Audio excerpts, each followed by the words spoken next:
سيدنا محمد وعلى آله وأصحابه أجمعين. اللهم صل على سيدنا محمد وعلى آل سيدنا محمد كما صليت على إبراهيم وعلى آل إبراهيم في العالمين إنك حميد مجيد. قال الله تبارك وتعالى في كلامه المجيد: أعوذ بالله من الشيطان الرجيم. بسم الله الرحمن الرحيم. قل إنني هداني ربي إلى صراط مستقيم دينا قيما ملة إبراهيم حنيفا وما كان من المشركين. قل إن صلاتي ونسكي ومحياي ومماتي لله رب العالمين لا شريك له وبذلك أمرت وأنا أول المسلمين. قال المؤلف والمفسر رحمه الله تعالى: أدام النفع بعلومه وعلومكم في الدارين آمين. إلى أن قال: وقوله تبارك وتعالى: وأنا أول المسلمين. قال قتادة: أي من هذه الأمة، وهو كما قال: فإن جميع الأنبياء قبله كلهم كانت دعوتهم إلى الإسلام وأصله عبادة الله وحده لا شريك له، كما قال تبارك وتعالى: وما أرسلنا من قبلك من رسول إلا نوحي إليه أنه لا إله إلا أنا فاعبدون. وقد أخبرنا تعالى عن نوح عليه السلام أنه قال لقومه: فإن توليتم فما سألتكم من أجر إن أجري إلا على الله وأمرت أن أكون من المسلمين. وقال تبارك وتعالى: ومن يرغب عن ملة إبراهيم إلا من صفي نفسه ولقد اصطفيناه في الدنيا وإنه في الآخرة لمن الصالحين. إذ قال له ربه أسلم قال أسلمت لرب العالمين. ووصى بها إبراهيم بنيه ويعقوب: يا بني إن الله اصطفى لكم الدين فلا تموتن إلا وأنتم مسلمون. اب مفسر رحمۃ اللہ علیہ فرماتی ہیں کہ اللہ نے ارشاد فرمایا کہ میرے محبوب صلی اللہ علیہ وسلم آپ اعلان فرما دیں کہ ان صلاتی ونسکی ومحیای ومماتی للہ رب العالمین. میری عبادت، میری نماز، میری قربانی، میری زندگی، میری موت سب اللہ کے لیے ہے، جو رب ہے دو جہاں کا، جو رب ہے تمام جہانوں کا.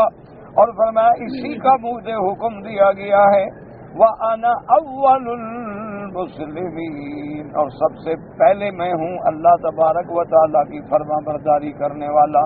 تو اول المسلمین سے کیا مراد ہے؟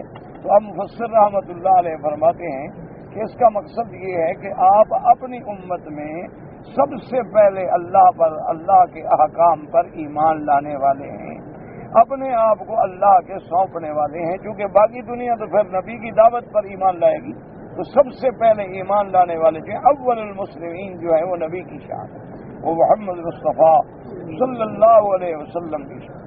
اور بعض علماء نے یہ بھی استدلال کیا ہے اس آیت مبارک سے کہ جیسے حضور صلی اللہ علیہ وسلم کی ایک حدیث مبارک میں ہے، آپ نے فرمایا کہ وَأَنَا عِندَ اللَّهِ لَخَاتَمُ النَّبِيِّينَ وَآدَمُ مُنْجَدِلٌ بَيْنَ طِينَتِهِ او كما قال رسول اللہ صلی اللہ علیہ وسلم. حضور نے فرمایا میں اللہ کے ہاں خاتم النبیین تھا، حتیٰ کہ ابھی آدم علیہ السلام کی مٹی بن رہی تھی، یعنی آدم علیہ السلام کی ابھی پیدائش بھی نہیں ہوئی تھی، تو اس وقت بھی میں اللہ کے ہاں خاتم النبیین تھا. تو اس کا معنی یہ ہے کہ حضور کی ختم نبوت کا فیصلہ، حضور صلی اللہ علیہ وسلم کی بعثت کا فیصلہ تو سب سے پہلے اللہ پاک نے فرما دی. تو اس لیے بعض علماء نے فرمایا کہ پھر عالم ارواح میں بھی تمام انبیاء علیہم السلام کا لکھا ہوا ہے، تو اس وجہ سے بھی حضور صلی اللہ علیہ وسلم جو ہے اول المسلمین. اور خدا کی شان یہ ہے کہ آدمی اگر غور کرے اور اللہ تبارک و تعالی ہمیں بات سمجھنے کی توفیق دیں کہ جب انسان قرآن میں، احادیث میں، تاریخ عالم میں نظر دوڑاتا ہے، ایک تو یہ بات ہے نا کہ الحمدللہ ہم مسلمان ہیں، اللہ کا شکر ہے، ہم نے کلمہ پڑھا، ہمیں حضور محبوب ہیں، ہمارا تو ایمان ہی حضور کی محبت ہے، یہ ایک الگ بات ہے۔ خالی ذہن ہو کر بھی اگر آپ سوچیں، تمام دنیا کی کتب سابقہ پر نظر رکھیں تو یہ بات ماننی پڑتی ہے کہ جو شان اللہ نے میرے محبوب محمد مصطفیٰ کو دیا وہ کسی کو،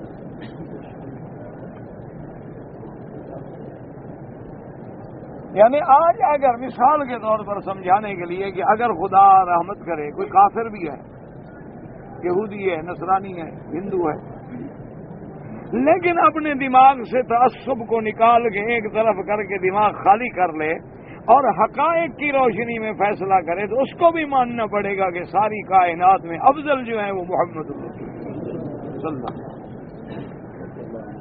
اور اس کی ایک زندہ مثال یہ ہے کہ ابھی اسی دور میں، یعنی آج سے کوئی 10-15 سال پہلے، ایک عیسائی ہے، مسیحی ہے، نصرانی، بہت بڑا معروف مصنف ہے، اسکالر ہے، اس نے ایک کتاب لکھی ہے جس میں اس نے 100 شخصیات کا ذکر کیا ہے، یعنی 100 ہیروز جو دنیا میں شخصیتیں گزری ہیں ان کا اس نے ذکر کیا۔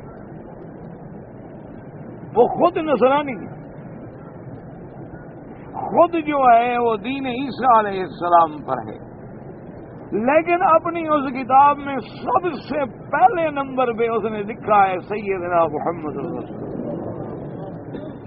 صلی اللہ علیہ وسلم، یعنی وہ عیسائی ہے، حالانکہ عیسیٰ علیہ السلام کو لکھنا چاہیے تھا، لیکن اس نے اعتراف کیا ہے کہ جب میں نے پورے عالم کی تاریخ کو سامنے رکھا ہے تو سب سے افضل، اعلی، اول شخصیت اگر ہے تو محمد مصطفیٰ۔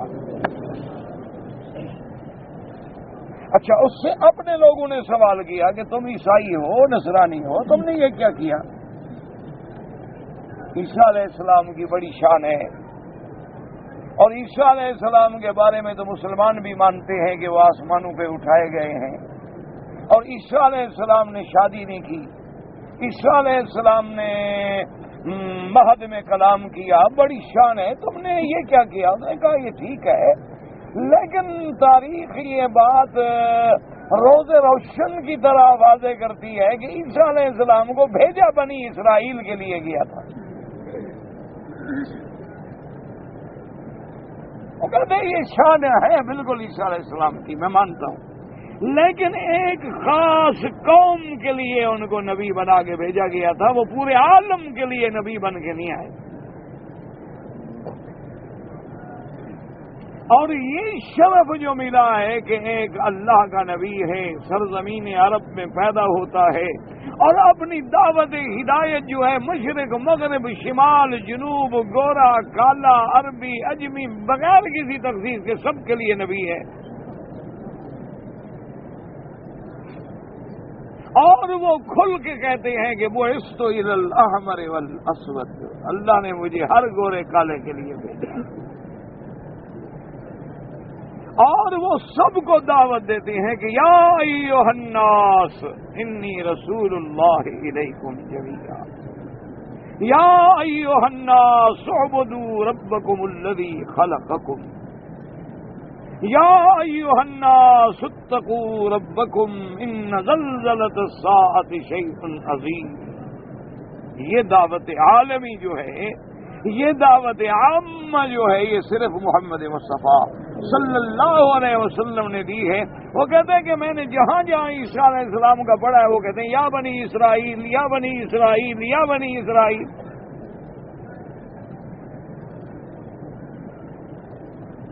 تو عیسیٰ علیہ السلام کی دعوت جو ہے وہ تو پھر ایک بنو اسرائیل کے لیے خاص ہو گئی، ان کی دعوت کو وہ عالمیت، عمومیت جو ہے وہ تو نہیں ملی، لیکن اس کے مقابلے میں میں جب قرآن پڑھتا ہوں تو اللہ کا نبی یہ نہیں کہتا کہ صرف عرب والوں مکے والوں، وہ تو جب خطاب کرتے ہیں وہ کہتے ہیں یا معشر الجن والانس، اے جن و انس۔ وہ جب خطاب کرتے ہیں تو فرماتے ہیں کہ اے اللہ کی ساری مخلوق، یا ایھا الناس۔ وہ جب حکم دیتے ہیں فرماتے ہیں للہ علی الناس حج البیت۔ وہ جب حکم دیتے ہیں تو بالکل کھلا حکم دیتی ہیں کہ یا ایھا النبی انا ارسلناک شاہدا ومبشرا ونذیرا وداعیا الی اللہ باذنہ وسراجا منیرا۔ اور کہیں اللہ ان کو مخاطب فرماتے ہیں، کہتے ہیں رحمت للعالمین، اور کہیں فرماتے ہیں خاتم النبیین۔ تو یہ عالمیت جو ہے یہ صرف دعوت محمد مصطفیٰ، یعنی اس کو بھی اعتراف۔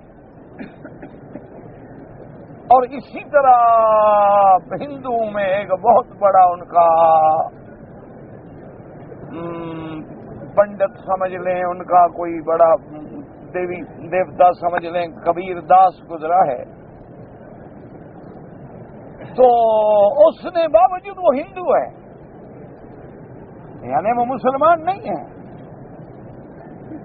اس نے ایک ریاضیات کا حساب پیش کیا ہے امت کو، اپنے لوگوں کو۔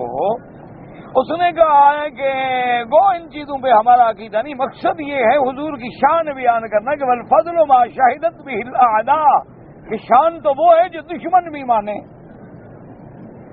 بھئی ہم تو غلام ہیں نا، اگر ہم کہیں حضور کی شان تو کیا ہے؟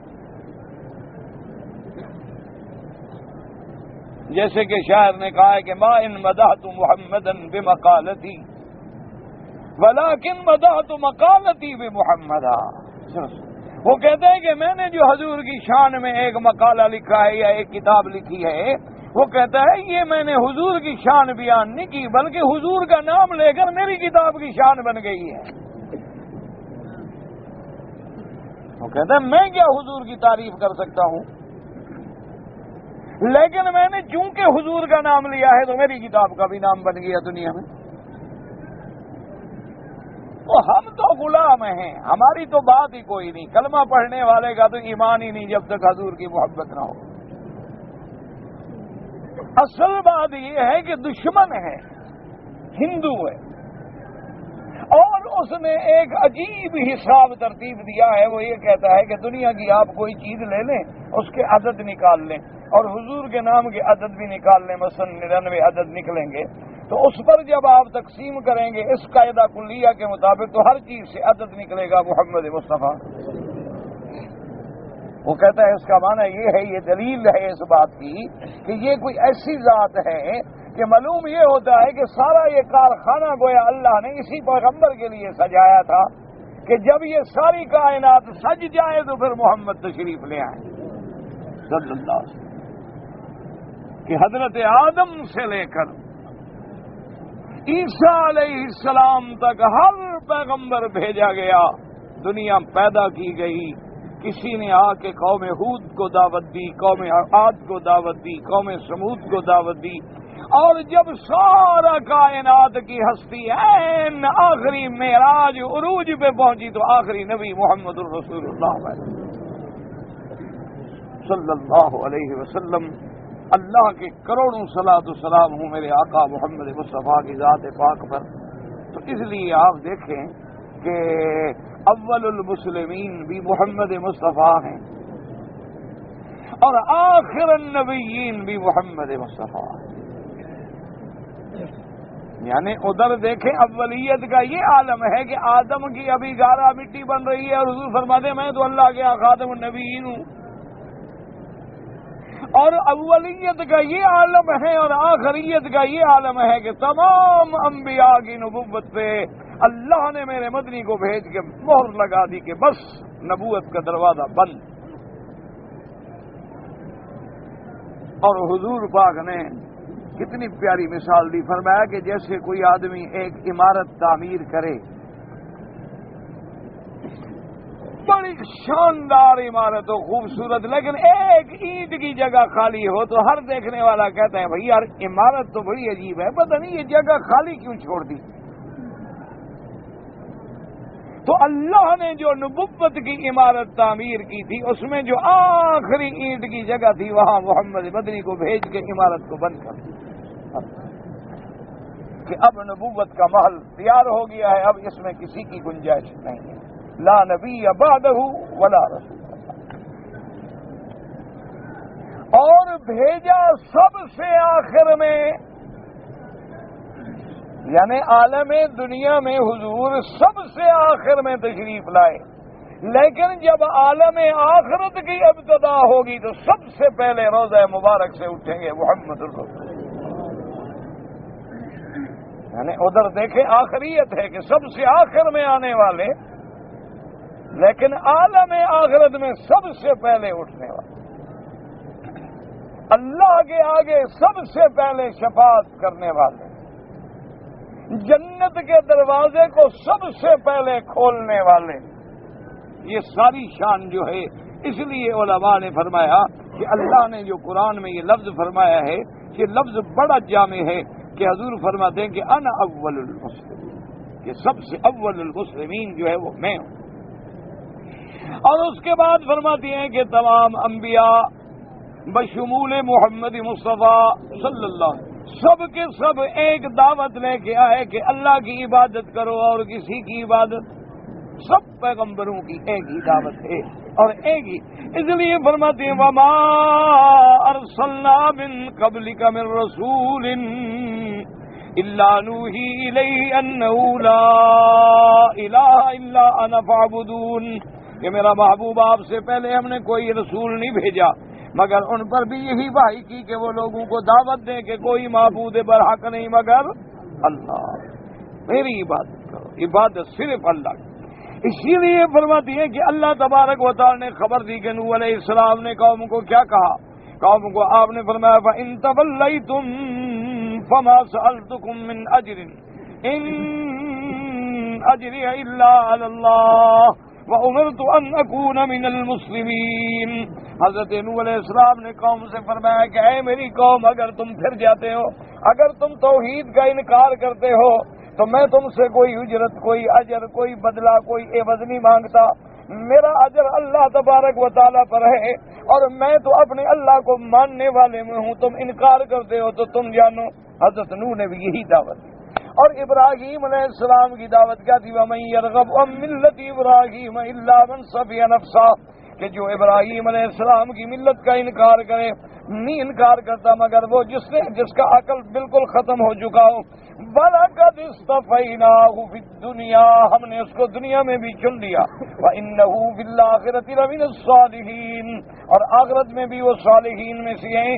إِذْ قَالَ لَهُ رَبُّهُ أَسْلِمْ، جب اللہ نے رب نے حکم دیا کہ ابراہیم اپنے آپ کو سونپ دو، قال اسلمت لرب العالمین، ووصى بها ابراہیم بنیہ ویعقوب یا بنی ان اللہ اصطفى لكم الدین فلا تموتن الا وانتم مسلمون۔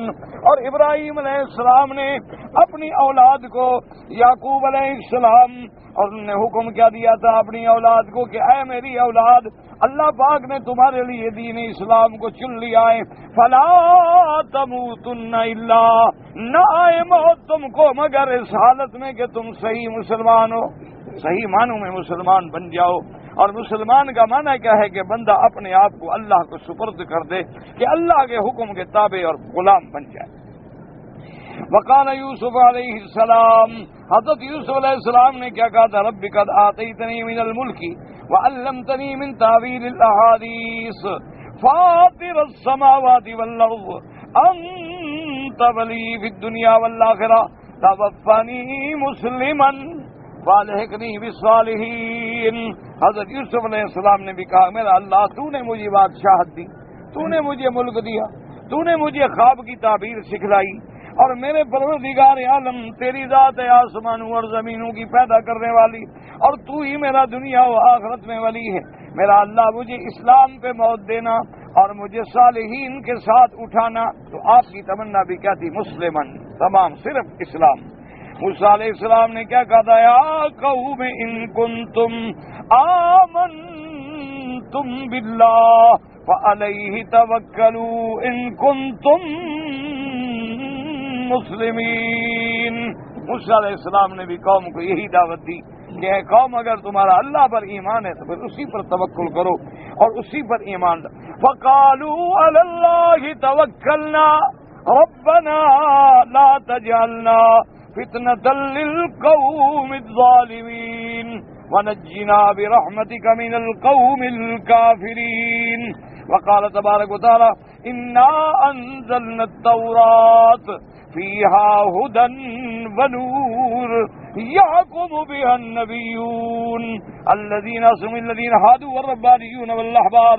ہم نے تورات اتاری، تورات میں کیا ہدایت ہے، نور ہے، اور اس کتاب کے ساتھ اللہ کے نبی حکم کرتے آئے، اور اس تورات میں کیا تھا کہ اسلام لائے، یا جنہوں نے یہودیت اختیار کی، یا جنہوں نے اللہ تبارک و تعالیٰ کی ربوبیت کا اعتراف کیا، اور سب نے اسی تورات پر ایمان لائے اور اسلام لائے۔ وَإِذْ أَوْحَيْتُ إِلَى الْحَوَارِيِّينَ أَنْ آمِنُوا بِي وَبِرَسُولِي قَالُوا آمَنَّا وَاشْهَدْ بِأَنَّنَا مُسْلِمُونَ۔ اللہ نے فرمایا کہ میں نے تیرے حواریین کی طرف وحی بھیجی کہ مجھ پر ایمان لاؤ، میرے رسولوں پر ایمان لے آؤ، میرے نبی، اور قال انہوں نے کہا کہ ہم ایمان لائے، ہم گواہی دیتے ہیں کہ ہم مسلمان ہیں۔ اصل چیز کیا ہے؟ اسلام۔ اور دین قیم کیا ہے؟ اسلام۔ صراط مستقیم کیا ہے؟ اسلام۔ اور اسلام کیا ہے؟ کہ اپنے آپ کو اللہ کو سونپ دینا اور اللہ کے حکم کے تابع ہو جانا اور صرف اللہ کی عبادت کرنا۔ فأخبر تعالی أنه بعض رسوب الإسلام ولكن متفاوتون فيه بحسب شرائعهم الخاصة التي ينسخ بعضها بعضا إلى أن نسخت بشريعة محمد صلی اللہ علیہ وسلم الذي عبد العابدین والآثار قائمۃ منصورۃ وعلى ما مشروط الى قیام الساعۃ۔ اللہ تبارک و تعالی نے خبر دی ان آیات میں کہ میں نے جتنے رسول بھیجے، پیغمبر بھیجے، ان سب کی دعوت توحید ایک تھی کہ اللہ کی عبادت خالص اللہ کی۔ باقی شریعت میں اختلاف، ہر زمانے میں احکام جو تھے وہ الگ ہوتے تھے، اور یاد رکھو یہ بھی اللہ کی رحمت ہے، کیونکہ جو حالات آج ہیں وہ 100 سال پہلے نہیں تھے، اس سے 200 سال پہلے، 1000 سال پہلے، 2000 سال پہلے، تو ہر زمانے کے حالات کے مطابق اللہ نے شریعت نازل فرمائی۔ باقی ظالم جو اعتراض کرتے ہیں آج کل اعداء اسلام کہ دیکھو جی حضرت موسیٰ علیہ السلام کی شریعت الگ تھی، عیسیٰ علیہ السلام کی شریعت الگ ہے، حضرت محمد رسول اللہ صلی اللہ علیہ وسلم کی شریعت الگ ہے، اگر پہلی شریعتیں اللہ نے اتاری تھی تو پھر ان کو ختم کیوں کر دیا گیا؟ اس کا مطلب ہے نعوذ باللہ کہ وہ غلط تھی، تبھی تو ان کو منسوخ کر دیا گیا، اور اگر وہ صحیح تھی تو بدلنے کی ضرورت نہیں تھی، اگر بدلی گئی تو اس کا مطلب ہے کہ اب وہ چل نہیں سکتی ہیں، ان کی ضرورت باقی نہیں رہی ہے، وہ ٹھیک نہیں تھی، تو یہ بات غلط ہے۔ اس کی مثال سمجھنے کے لیے علماء مثال دیتے ہیں کہ جیسے آج آپ ڈاکٹر کے پاس جاتے ہیں اور ڈاکٹر آپ کا ملاحظہ کرتا ہے، چیک اپ کرتا ہے، آپ کے سارے بلڈ وغیرہ رپورٹیں لیتا ہے اور آپ کے لیے ایک نسخہ تجویز کرتا ہے، اور آپ کو کہتا ہے کہ جی 5 دن کے بعد مراجعہ کریں، پھر میرے پاس آئیں۔ آپ جب 5 دن کے بعد جاتی ہیں پھر وہ آپ کا چیک اپ کر کے دوائیں بدل دیتا ہے، تو اب کوئی یہ نہیں کہے گا کہ ڈاکٹر بے وقوف ہے کہ پہلی دوا کیوں لکھی تھی اگر غلط تھی، اور اگر وہ ٹھیک تھی تو اب کیوں بدل دی ہے؟ لیکن جو سمجھدار ہے وہ کہے گا کہ اس وقت مریض کی طبیعت کا تقاضا ان دواؤں کا تھا، اور اب مریض کی حالت کا تقاضا ان دواؤں کا ہے، تو لہذا جیسے جیسے مریض کی حالت بدلتی گئی اسی طرح نسخے بھی بدلتے گئے۔ اسی طرح اللہ تبارک و تعالیٰ نے نوح علیہ السلام کے زمانے سے لے کر میرے آقا سیدنا محمد رسول اللہ علیہ الصلوۃ والتسلیم تمام رسولوں پہ جو شریعتیں بھیجی ہیں وہ اپنے اپنے حالات اور اپنے اپنے وقت کے لیے جامع شریعتیں تھیں، اور سب سے آخر میں اللہ نے بھیجی شریعت محمد رسول اللہ جس نے تمام شرائع کو منسوخ کر دیا، اور یہ وہ شریعت ہے جو ابد الآبدین قیامت تک قائم رہے گی، کیونکہ اب اللہ کے نبی کے بعد نہ نبوت ہے، نہ رسالت ہے، نہ شریعت ہے، نہ کوئی معصوم ہے، تو اب شریعت جو ہے شریعت اسلام، اب دین اسلام، اب دین محمد مصطفیٰ صلی اللہ علیہ وسلم جو ہے وہ قیامت تک رہے گا۔ اسی لیے حضور صلی اللہ علیہ وسلم فرماتے ہیں نحن معاشر الانبیاء اولاد اللہ دیننا واحد فإن أولاد الله لكل رب واحد وبعض شتى والدين واحد وهو عبادة الله وحده لا شريك له وإن تنوعت الشرائع التي هي بمنزلة الأمهات كما أن أخوة الأخياف أكثر من الأم الواحدة من آباء شتى والإخوة الأعيان الشقاء من اب واحد وأم واحدة. حضور پاک نے فرمایا میرے محبوب سرکار دو عالم سیدنا محمد الرسول اللہ صلی اللہ علیہ وسلم نے فرمایا کہ نحن معاشر الانبیاء، ہم جتنے انبیاء ہیں ہم سب اللہتی بھائی ہیں. یاد رکھو بھائی جو ہے وہ تین قسم ہوتے ہیں. ایک بھائی ہوتے ہیں جو اصطلاح میں کہلاتے ہیں اللہتی عین کے ساتھ، اور ایک بھائی ہوتے ہیں جو کہلاتے ہیں اخیافی الف کے ساتھ، اور ایک بھائی ہوتے ہیں جو کہتے ہیں اعیان. تو اعیان یا عینی یا شقیق وہ ہوتے ہیں جن کا ماں باپ ایک ہو، اور اللہتی وہ ہوتے ہیں کہ باپ تو ایک ہے لیکن ماں علیحدہ علیحدہ ہے تو بھائی، لیکن ماں اس کی الگ ہے، اس کی ماں الگ ہے لیکن باپ ایک ہے. اخیافی اس کے الٹ ہوتے ہیں کہ ماں ایک ہے لیکن باپ الگ الگ ہیں. تو حضور نے فرمایا کہ ہم جتنے انبیاء ہیں وہ اللہتی بھائی ہیں کہ جیسے باپ اصول ایک ہو اور امہات الگ ہوں، اسی طرح شرائع الگ الگ آئیں اپنے اپنے زمانے میں، لیکن اصول دین جو ہے وہ ایک رہا. حضرت نوح علیہ السلام سے لے کر میرے آقا سیدنا محمد الرسول اللہ صلی اللہ علیہ وسلم تک. اور اصول دین میں یاد رکھ لیں ہمیشہ کے تین مسئلے ہیں جن میں کسی قسم کا کوئی اختلاف نہیں. سب سے پہلا مسئلہ کیا ہے؟ توحید، کہ اللہ کی وحدانیت، اللہ کی ربوبیت، اللہ کی الوہیت، اللہ کے اسماء و صفات پہ ایمان، اللہ تبارک و تعالیٰ کی عبادت میں کسی کو شریک نہ کرے. پہلا مسئلہ یہ. دوسرا مسئلہ یہ ہے کہ تمام اللہ کے نبی اور رسول برحق، اور سب سے افضل اور خاتم جو ہے محمد الرسول اللہ صلی اللہ علیہ وآلہ آلہ و اصحابہ وسلم. یہ دوسرا مسئلہ ہے بنیادی. اور تیسرا مسئلہ کیا ہے؟ قیامت برحق، کہ ہم نے مرنا ہے اور مرنے کے بعد ہم نے اٹھنا ہے. پھر اگلا عالم اور آخرت کا جہان پیدا ہوگا، اس میں اللہ تبارک و تعالی عدل فرمائیں گے. ایمان والوں کو جنت ملے گی اور کفر والوں کو جہنم ملے گی. ایمان والے ہمیشہ جنت میں رہیں گے اور کفر والے ہمیشہ جہنم میں رہیں گے. لیکن کافر جہنم سے کبھی نہیں نکلے گا. البتہ اگر مومن گناہگار جہنم میں گیا تو کبھی نہ کبھی وہ نکلے گا، چاہے وہ شفاعت سے نکلے یا خالص اللہ تبارک و تعالیٰ کی رحمت سے نکلے، وہ ایک نہ ایک دن ایمان کی برکت سے جنت میں داخل ہو جائے گا. تو اس لیے یہ ایک اصول ہے جن میں کسی قسم کا جھگڑا نہیں، کسی قسم کا اختلاف نہیں، کسی قسم کا کوئی خلاف نہیں. اس لیے مفسر رحمۃ اللہ علیہ فرماتی ہیں کہ حضور پاک صلی اللہ علیہ وسلم نے فرما دیا فالدین واحد، دین ایک ہے. اور دین ہے کیا؟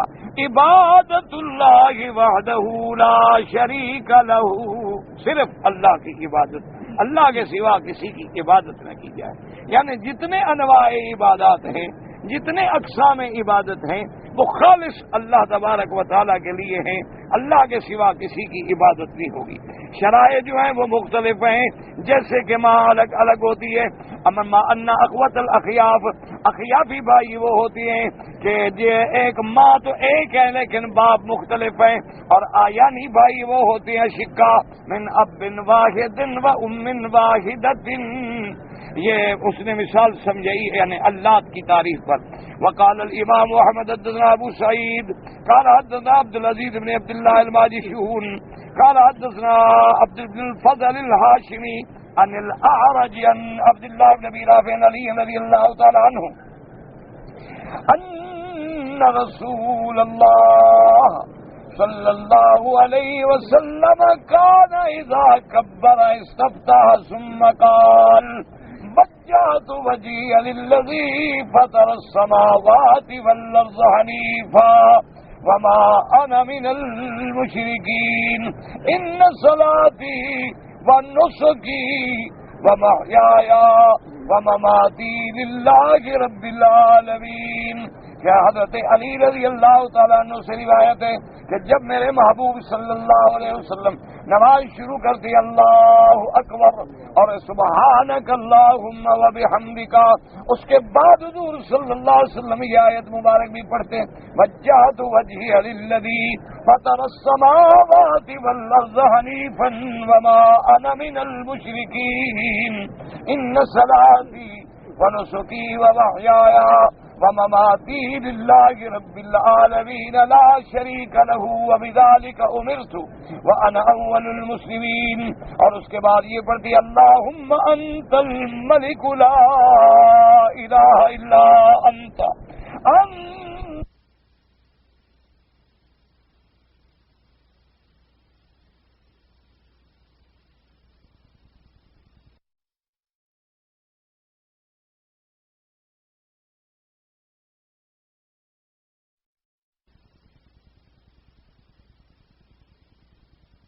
بذنبی فاغفر لی ذنوبی جميعا لا يغفر الذنوب الا انت واهدنی لاحسن الاخلاق لا يهدي لاحسنها الا انت واصرف عني سيئها لا يصرف عني سيئها الا انت تباركت وتعاليت استغفرك واتوب اليك. ثم ذكر تمام الحديث ما يقول في الركوع والسجود والتشهد وقد رواه مسلم في صحيحه. اور اس کے بعد میرے مدنی پاک صلی اللہ علیہ وسلم یہ دعا بھی مانگتے کہ اللہم انت الملک، میرا اللہ تو بادشاہ ہے. اللہ سب شہنشاہوں کا شہنشاہ اسی کی ذات، لا الہ الا انت، کوئی معبود برحق نہیں مگر تو، انت ربی وانا عبدک، تو میرا رب ہے میں تیرا عبد ہوں. ظلمت نفسی واعترفت بذنبی، یاد رکھو اللہ کے نبی معصوم ہیں، اللہ کے نبی گناہوں سے پاک ہیں، اللہ کے نبی ہر گناہ سے پاک ہیں. ایسی دعائیں جو حضور نے بتلائیں وہ امت کو سکھلائیں. اور یہ بھی قاعدہ ہے کہ اگر ایک آدمی گناہ سے پاک ہے اور پھر وہ کہتا ہے کہ اللہ میرے گناہ معاف فرما، تو معنی یہ ہوتا ہے اس کے درجات بلند ہو جاتے ہیں، کیونکہ گناہ تو ہے نہیں جس کی اللہ معافی دے، تو اس کے بدلے میں اللہ تبارک و تعالیٰ اس کے درجات کو بلند کر دیتے. تو اس لیے حضور پاک نے سکھلایا اور میں اعترفت بذنبی، میں اپنے خطاؤں کا اقرار کرتا ہوں، فاغفر لی ذنوبی جمیعا، ساری خطائیں معاف فرما دے. لا یغفر الذنوب الا انت، کوئی گناہوں کو بخشنے والا نہیں مگر تیری ذات. یا اللہ ہمیں اس نے خلق کی توفیق عطا فرما، اور احسن اخلاق کی کوئی ہدایت کرنے والا نہیں مگر تیری ذات. یا اللہ ہر برائی کو ہم سے پھیر دے، اور برائی کو پھیرنے والا کوئی نہیں مگر تیری ذات. تبارکت و تعالیت، تیری ذات بابرکت ہے، تیری ذات شان علو والی ہے. استغفرک و اتوب الیک، تجھ سے میں معافی طلب کرتا ہوں، تیری طرف میں رجوع کرتا ہوں. اور اس کے بعد پھر آپ رکوع میں کیا کہتے ہیں، سجود میں کیا کہتے ہیں، تمام حدیث مبارک جو ہے مفصل بیان کیا ہے، اور اسی کو امام مسلم رحمۃ اللہ علیہ نے بھی بیان فرمایا. اور اس کے بعد فرماتے ہیں قل اغیر اللہ ابغی ربا وهو رب كل شيء ولا تكسب كل نفس الا عليها ولا تزر وازرة وزر اخرى ثم الى ربكم مرجعكم فينبئكم بما كنتم فيه تختلفون.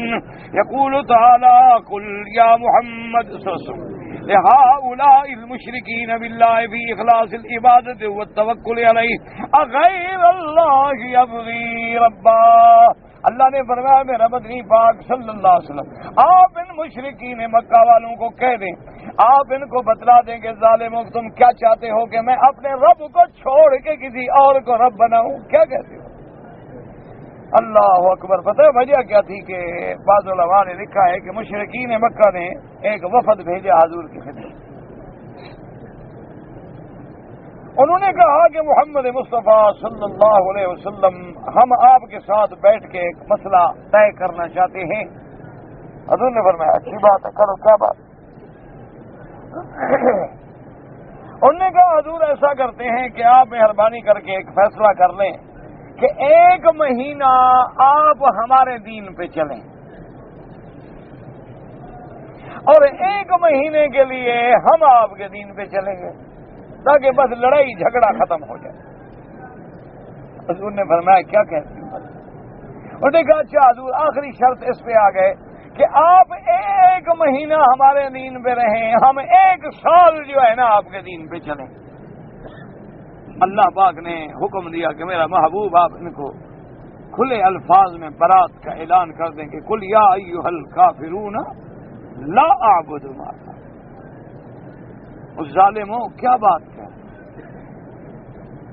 اگر بندہ ساری زندگی توحید پہ رہے، ساری زندگی اللہ کو پکارے اور ایک دن کسی غیر کو پکار لے تو کافر مشرک ہو گیا، اسلام ختم۔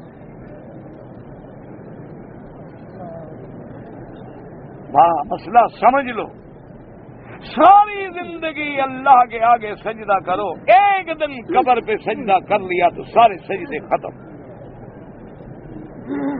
ساری زندگی مینا میں آ کے حج کی قربانیاں کرو اور ایک دن اگر تم نے کسی قبر پہ کوئی اٹا گھٹا چڑھا کے ذبح کر دیا تو ساری قربانیاں مٹ۔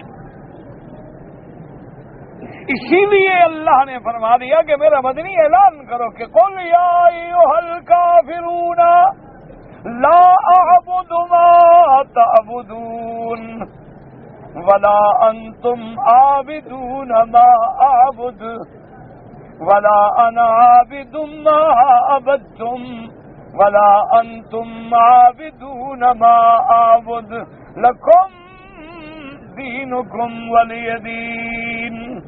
اللہ نے فرمایا اعلان کر کہ بدبختوں میں تو نہیں عبادت کر سکتا ان چیزوں کی جن کی تم عبادت کرتے ہو۔ تم تو غیر اللہ کے آگے گردنیں جھکاتے ہو، تم تو غیر اللہ کے آگے منتیں مانتے ہو، تم تو غیر اللہ کے آگے جھکتے ہو، اور میں اللہ کا نبی ہو کہ غیر اللہ کے آگے عبادت کرو۔ اور یہ بات بھی دیکھو، جو تمہارا طریقہ عبادت ہے وہ میں نہیں اپنا سکتا، اور نہ تم میرے طریقہ عبادت کو اپناتے ہو، اس لیے تمہارا رستہ الگ، میرا رستہ الگ، کبھی کفر اور اسلام جمع نہیں ہو سکتے۔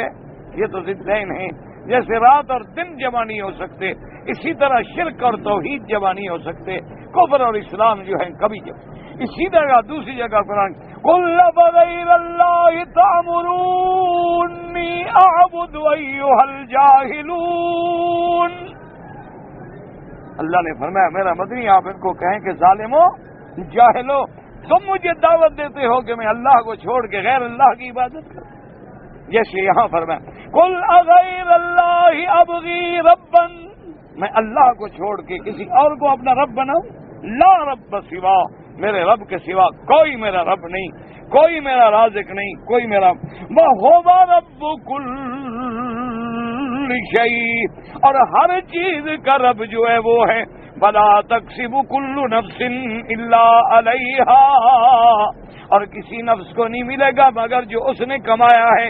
لا ولا تزر وازرة وزر اخرى، کسی دوسرے پر کسی کا بوجھ نہیں رکھا جائے گا۔ ثم الى ربكم مرجعكم، پھر تمہارا رب کی طرف لوٹنا ہے۔ فَيُنَبِّئُكُم بِمَا كُنتُمْ فِيهِ تَخْتَلِفُونَ، اس لیے فرمایا کہ میرا مدنی اعلان کر دو اغیر اللہ ابغی ربا ای اطلب ربا سوا وهو رب كل شيء يربيني وَيَحْفَظْنِي وَيَكْلَؤُنِي وَيُدَبِّرُ أَمْرِي، وہی میری تربیت کرتی ہیں، وہی میری حفاظت کرتی ہیں، وہی مجھے دشمنوں سے محفوظ رکھتی ہیں، وہی میرے تمام امور کی تدبیر فرماتے ہیں۔ لا اتوکل الا علیہ، میں کسی پہ توکل نہیں کرتا مگر اللہ پہ۔ ولا انیب الا الیہ، اور نہ میں کسی کی طرف لوٹتا ہوں مگر اسی کی طرف۔ لأنہ رب کل شیء وملیکہ، کیونکہ ہر چیز کا رب وہ ہے، ہر چیز کا مالک وہ ہے۔ وَلَهُ الْخَلْقُ وَالْأَمْرُ، اسی کی مخلوق ہے اور اسی کا امر ہے۔ وفی هذه الآیۃ الامر باخلاص التوکل کما تضمنت التي قبل اخلاص العبادۃ للہ وحدہ لا شریک لہ۔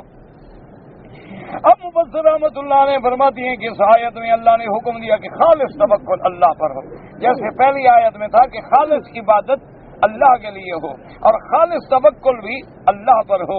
اسی لیے قرآن پاک میں ایسی آیات مبارک جو ہیں وہ بہت ساری آئی ہیں۔ جیسے فرمایا ایاک نعبد و ایاک نستعین، تیری ہی عبادت کرتے ہیں اور تجھ ہی سے مدد مانگتے ہیں. اور جیسے فرمایا فاعبدہ وتوکل علیہ، اللہ نے فرمایا اللہ کی عبادت کرو، اسی پہ آسرا کرو. جیسے فرمایا قل ھو الرحمن آمنا بہ وعلیہ توکلنا، ہم نے اسی پر ایمان لائے اور اسی پر ہم توکل کرتے ہیں.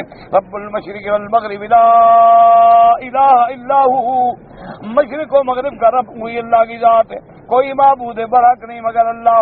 فاتخذہ وکیلا، اسی کو اپنا ضامن، اسی کو اپنا محافظ، اسی کو اپنا کارساز، اسی کو اپنا حاجت روا بنا لیں.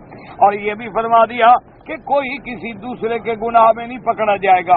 ولا تکسب کل نفس الا علیہا ولا تزر وازرة وزر اخرى، اخبار یوم القیامہ فی جزاء اللہ تعالی وحکمہ وعدلہ، ان النفوس انما تجازی باعمالها خیرا فخیر وان شرا فشر. اللہ نے فرمایا کہ قیامت والے دن اللہ کا حکم اور عدل ہوگا، ہر بندہ اپنے گناہ کا ذمہ دار ہوگا، ہر بندہ اپنے عمل کا سزاوار ہوگا. کسی دوسرے کے عمل کی سزا کسی دوسرے کو نہیں ملے گی. اگر تیرا عمل بہتر ہے تو بدلہ بہتر ملے گا، اگر عمل بھیڑا ہے تو پھر سزا ملے گی. جیسے اللہ پاک فرماتی ہیں وَإِن تَدْعُ مُشْكِلَةٌ إِلَىٰ حِمْلِهَا لَا يُحْمَلْ مِنْهُ شَيْءٌ وَلَوْ كَانَ ذَا قُرْبَىٰ، اگر قیامت والے دن کوئی قریب ترین رشتہ دار کو بھی بلائے گا کہ میرے گناہ اٹھا لے، کوئی نہیں اٹھا سکے گا. وَقَوْلُهُ تَبَارَكَ وَتَعَالَىٰ فَلَا يَخَافُ ظُلْمًا وَلَا هَضْمًا، اللہ کا عدل ہوگا اس دن، کسی پہ ظلم نہیں ہوگا، کسی پر یہ نہیں ہوگا کہ اس کو گناہ کے بغیر سزا ملے، یا کسی کی نیکیوں سے کوئی نیکی کم کر دی جائے، یا کسی دوسرے بندے کے بدلے میں اس کو پکڑ لیا جائے. نا اللہ کے ہاں عدل. قال علماء التفسیر اے فلا یظلم یوم علیہ سیئات غیرہ، اس پہ ظلم نہیں ہوگا کہ کسی دوسرے کے گناہ اس پہ رکھ دیے جائیں. فلا یادم ينقض من حسناته، یا اس کی نیکیوں کو گھٹا لیا جائے. نا کل نفس بما کسبت رہینۃ الا اصحاب الیمین، کل نفس مرتہنۃ بامر سیء الا اصحاب الیمین فانه قد ادبرت اعمالهم سارا ذریات وقراواتهم. اب مفسر رحمۃ اللہ علیہ فرماتی ہیں کہ ہر بندہ اپنے گناہوں میں رہن ہوگا مگر ایمان والے. اللہ ان کے اعمال کی برکت سے ان کی اولادوں کو بھی فائدہ دیں گے، اولاد کی اعمال کی وجہ سے والدین کو بھی فائدہ دیں گے. جیسے کہ اللہ فرماتے ہیں والذین آمنوا واتبعتهم ذریتهم بإیمان الحقنا بهم ذریاتهم وما ألتناهم من أمرهم من شيء أي الحقنا بهم ذریاتهم بالمنزلة الرفيعة في الجنة وإن لم يكونوا قد شاركوهم في الأعمال بل في أصل الإيمان وما ألتناهم أي نقصنا أولئك السادة الرفع من أعمالهم شيئا حتى ساويناهم فهؤلاء الذين أنقصوا منهم منزلة بل رفعهم تعالى إلى منزلة الآباء ببركة أعمالهم بفضله ومنه. اللہ تبارک و تعالیٰ قیامت میں جو لوگ اعمال صالحہ سے جنت کے اعلیٰ درجے میں ہوں گے ان کی اولادیں نیچے درجے میں ہوں گی. اللہ تبارک و تعالیٰ والدین کے اعمال کی برکت سے ان کو اونچا کر دیں گے. یعنی مانا یہ سمجھے کہ کسی کا گناہ تو دوسرے پہ نہیں رکھیں گے، لیکن مومن کے ایمان کی برکت سے اس کی اولاد کے درجات کو بلند کر کے اولاد کو بھی. اور یہ نہیں ہوگا کہ اولاد کا درجہ بلند کریں تو ماں باپ کا کم کر دینا، نا، ماں باپ کے درجے میں کمی نہیں ہوگی بلکہ اولاد کے درجے میں اللہ اضافہ فرما دیں گے. تو یہ شاد ایمان والوں کی ہوگی. دعا فرمائیں اللہ ہم سب کی اولادوں پہ رحم فرمائے اور اللہ تبارک و تعالی ان کو اپنی فرما برداری، حضور پاک صلی اللہ علیہ وسلم کی اطاعت، والدین کی اطاعت اور عباد صالحین میں شامل فرما دیں.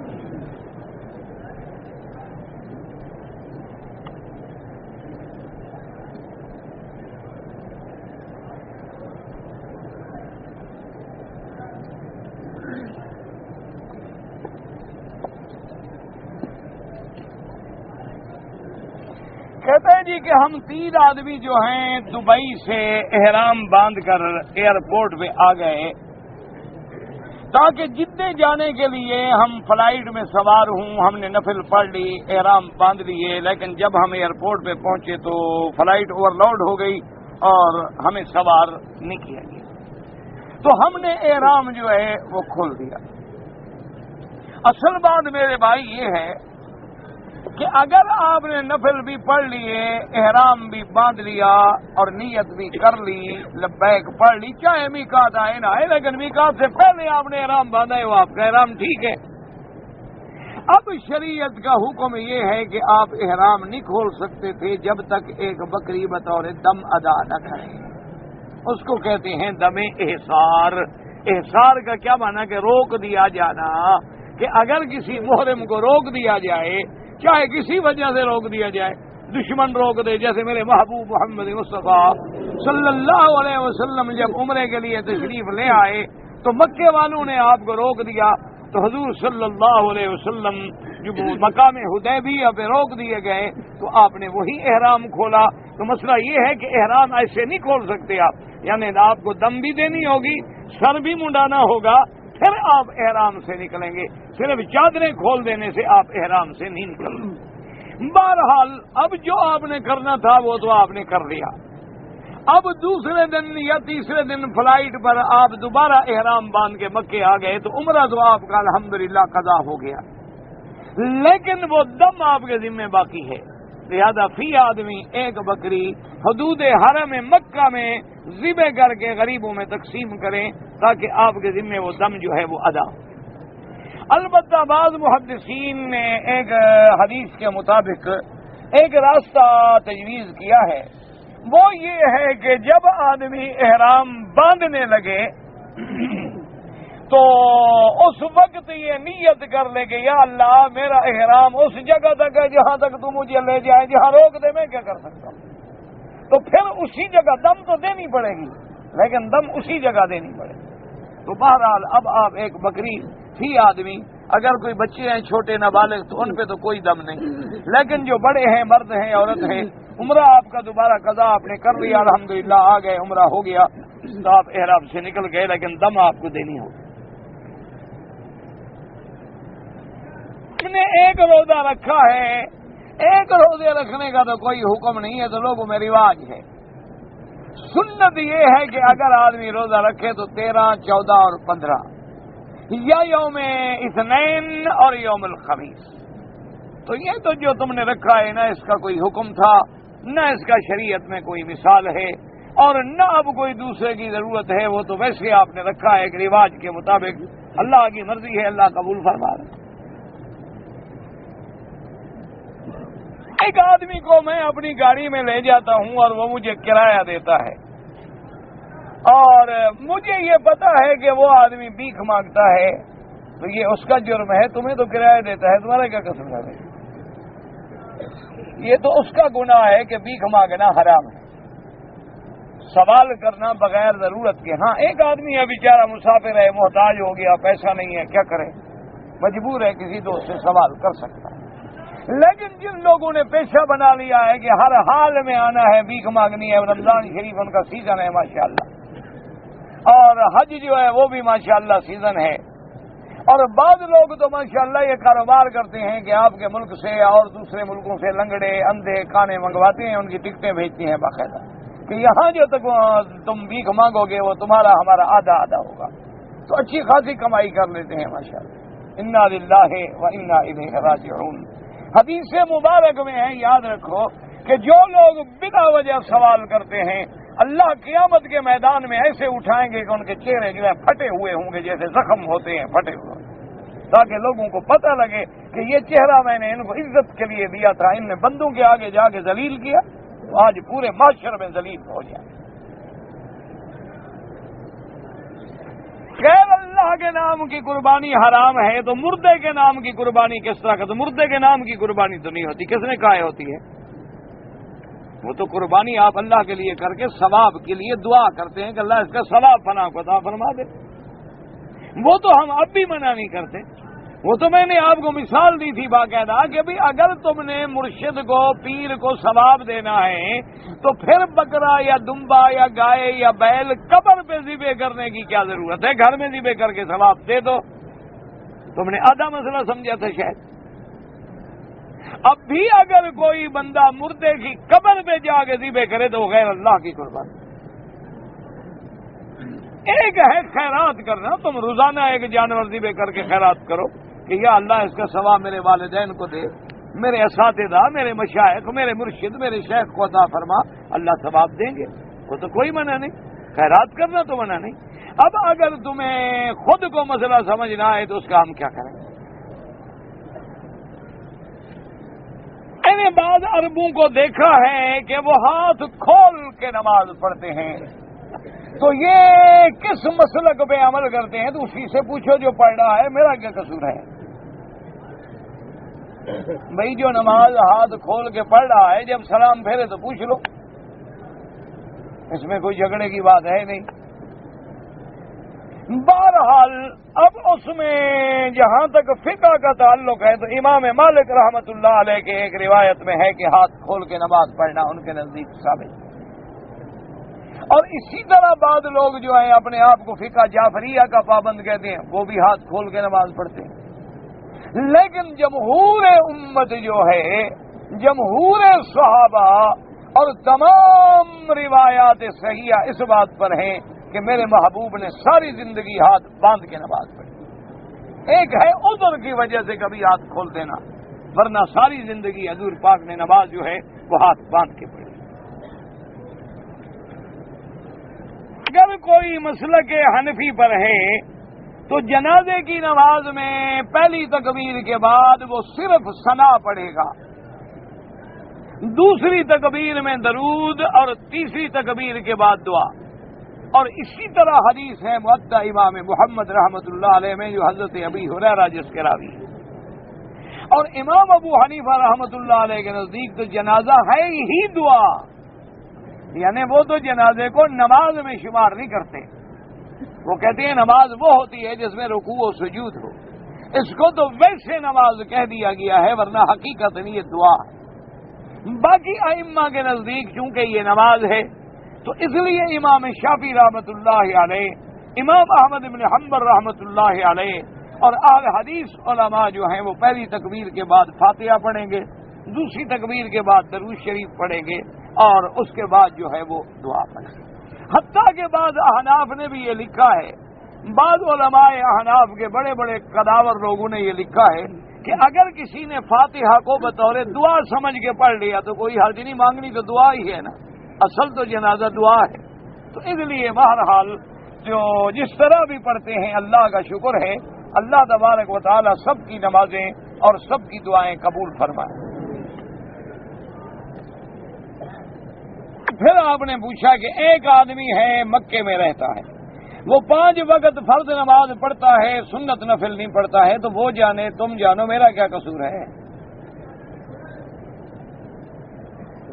نہیں آخر کیا کریں، چلو ایک دن آ جاؤ کٹھے چلیں گے اس کے پاس، نہیں اور میں کیا کر سکتا ہوں، مجھے بتائیں کوئی حل ہے میرے پاس؟ یہی حل ہے ایک باقی کے، ایک دن آ جاؤ اور اس کی خدمت میں چلیں گے، اس سے پوچھیں گے بھائی آپ سنت نفل کیوں نہیں پڑھتے؟ ٹھیک، بس یہ میں کر سکتا ہوں، اور تو میرے بس میں کچھ نہیں۔ اللہ کے بندے تم اپنا فکر کرو، تم لوگوں کا فکر نہ کرو، تم اپنا فکر۔ ایک دوسری بات ایک یاد رکھو کہ امام ابو حنیفہ رحمۃ اللہ علیہ کے نزدیک تو سنن میں یعنی بعض سنتیں مؤکدہ ہیں، سخت تاکید ہے، وہ کہتے ہیں اگر چھوٹ گئی ہوں تو بعد میں بھی پڑھیں۔ مثلا فجر کی 2 سنتیں، وہ کہتے ہیں اگر ایک بندہ آیا نماز کھڑی ہو گئی، نماز میں شامل ہو گیا، 2 رکعت نہیں پڑھ سکا، وہ کہتے ہیں جب سلام پھیر لے تو 2 رکعت پڑھ لے سنت، یا سورج نکلنے کے بعد 2 رکعت پڑھ لے، یہ حضور کی محبوب سنتیں ہیں، ان کو نہ چھوڑیں۔ اسی طرح ظہر کی پہلی 4 سنتیں مؤکدہ، ظہر کے بعد کی 2 رکعتیں مؤکدہ ہیں، مغرب کے بعد کی 2 رکعتیں مؤکدہ ہیں، عشاء کے بعد کی 2 رکعتیں مؤکدہ ہیں۔ یہ امام ابو حنیفہ رحمۃ اللہ علیہ کے نزدیک، باقی ائمہ کے نزدیک تو مطلق سنت ہے، پڑھے گا تو ثواب ہے، نہیں پڑھے گا تو کوئی گناہ نہیں۔ تو اس لیے تم کسی کے پیچھے جو بعض میں پڑے رہو بلا وجہ، کیا فائدہ ہے؟ ہو سکتا ہے اس بیچارے کے نزدیک یہ سنن مؤکدہ نہ ہوں، اور یہ بھی ہو سکتا ہے کہ وہ اللہ کا بندہ گھر میں جا کے سنتیں ادا کرتا ہو، اور تیسری بات یہ ہے کہ اللہ نے ہمیں یہ حکم تو نہیں دیا کہ ہم لوگوں کے پیچھے جاسوس بن کے پھریں کہ تم نفل پڑھتے ہو کہ نہیں پڑھتے ہو. ہم اپنا کام کریں اللہ کے بندے. اگر اللہ تمہیں نصیب کرتا ہے تو خدا کا شکر کرو، اور اگر وہ نہیں پڑھتا ہے تو اتنی بڑی نعمت سے محروم ہے، اللہ اس کو بھی نصیب کرے. میں بیمار ہوں، دعا کریں اللہ جتنے بھی بیمار ہیں ہم سب کی بیماریاں دور فرما دے.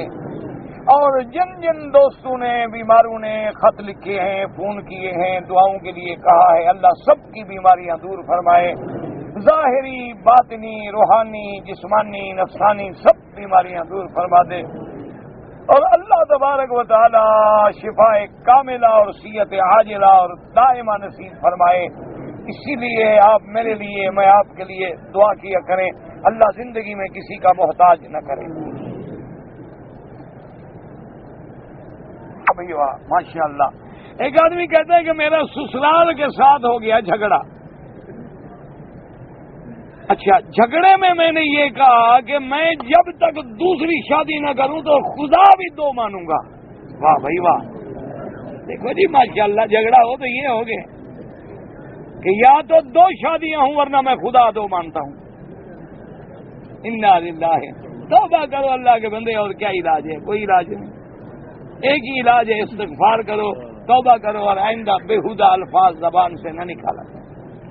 اللہ تبارک و تعالی جھگڑا سسرال سے ہے اور فیصلہ اللہ کو دو کر رہا ہے. انا للہ و انا الیہ راجعون. انا للہ. ہمارے ہاں یہ بڑی بری عادتیں ہیں، زبان سے ایسے گندے کلمے نکالتے ہیں کہ اگر میں نے یہ کام نہ کیا تو میں کافر ہوں، میں نے یہ کام نہ کیا تو میرا مذہب غلط ہے، میں نے یہ کام نہ کیا تو مجھے اللہ دین پہ بھی نہ رکھے. اچھا، میرا یہ کام میں جھوٹ بول رہا ہوں تو میرے مرشد پہ لعنت. لعنت مرشد پہ ہو. بھائی مرشد بیچارے نے کیا گناہ کیا ہے؟ جھوٹ تم بول رہے ہو، غریب لعنت دین پہ کر رہے ہو. انا للہ و انا الیہ راجعون. یہ بہت بری باتیں ہیں. توبہ کرو، استغفر اللہ. بس دل میں پکی توبہ کر لو، اللہ معاف کر دے. مدینہ منورہ میں جانا چاہتے ہیں آپ، وہاں رباط کے لیے خط لکھ دیں. میں عشاء کی نماز پڑھ کے یہاں آؤں گا انشاءاللہ، تو میں لکھ دوں گا حاضر. جی کے احناف کے نزدیک جو ہے اتصال صفوف جو ہے وہ واجب ہے، اور ہم لوگ دور دور نماز پڑھتے ہیں. پہلی بات یہ ہے کہ دور دور نہ پڑھا کرو، اور دوسرا مسئلہ یہ ہے کہ اتصال صف کا معنی یہ ہے کہ ایک صف امام کے قریب ہو، باقی صفوں کا اتصال جو ہے وہ سنت ہے، اور امام کے ساتھ تو الحمدللہ کوئی نہ کوئی صف ہوتی ہے.